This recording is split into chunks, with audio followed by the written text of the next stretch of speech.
For years, Glen Powell was everywhere in Hollywood, but never the main guy. He was the friend, the side character, the one who almost made it, until suddenly, he didn't just break through, he took over. So how did an actor who kept getting overlooked become one of Hollywood's most in-demand leading men and quietly build a $16 million empire? Doing it. Glen Powell was born on October 21st, 1988 in Austin, Texas. And here's something most people don't know.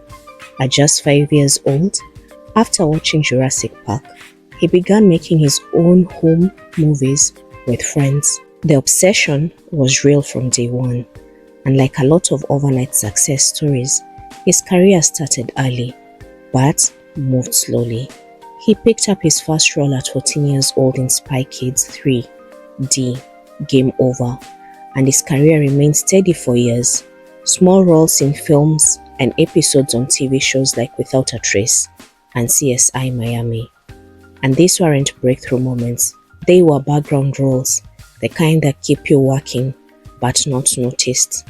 For years, Glen lived in what most actors know too well, the almost face, almost famous, almost leading roles, almost recognition. He auditioned for and lost roles in Friday Night Lights, Cowboys and Aliens, and The Longest Ride. Then came Everybody Wants Sam, directed by Richard Linklater. For the first time, people started paying attention, not just to his looks, but his charisma. Still, it wasn't enough to launch him fully. He was close, but not quite there. Then came 2022, and everything shifted. Top Gun, Maverick. He originally auditioned for Miles Teller's role, before Tom Cruise personally convinced him to play Hangman instead. That decision changed his life. Starring alongside Tom Cruise, Glen played Hangman, a confident, cocky pilot who could have easily been overshadowed, but he wasn't. He stood out, not by being louder, but by being undeniable. The film grossed over $1.4 billion worldwide, and Glen Powell's name was suddenly in every studio conversation. That role didn't just give him exposure, it gave him positioning.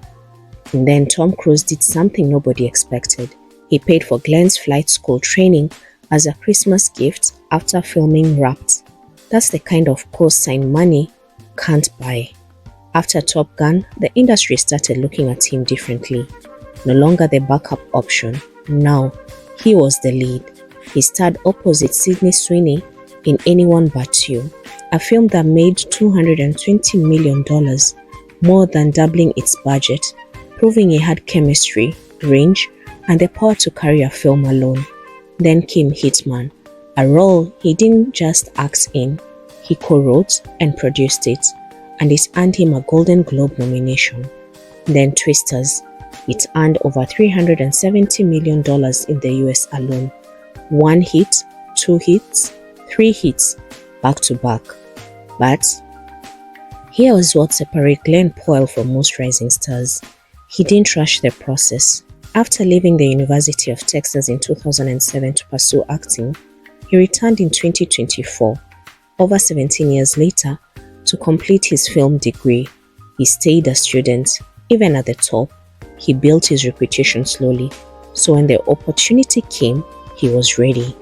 Now, in 2026, Glen Powell is worth an estimated $16 million, with major studio roles commanding $8 to $12 million per film. Brand endorsement deals generated up to $1.5 million annually, and a $4 million home back in his hometown in Austin, Texas. He also owns Barnstorm Production, his own production company, because he's not just building a career, he's building an empire. In Hollywood, a lot of careers burn bright and fade fast. Glen Powell's rise, it's different because it didn't happen overnight. He did everything right for 10 years and nothing happened, until a specific crack appeared in a specific wall at a specific time. And when it did, he walked through it like he had been waiting his whole life, because he had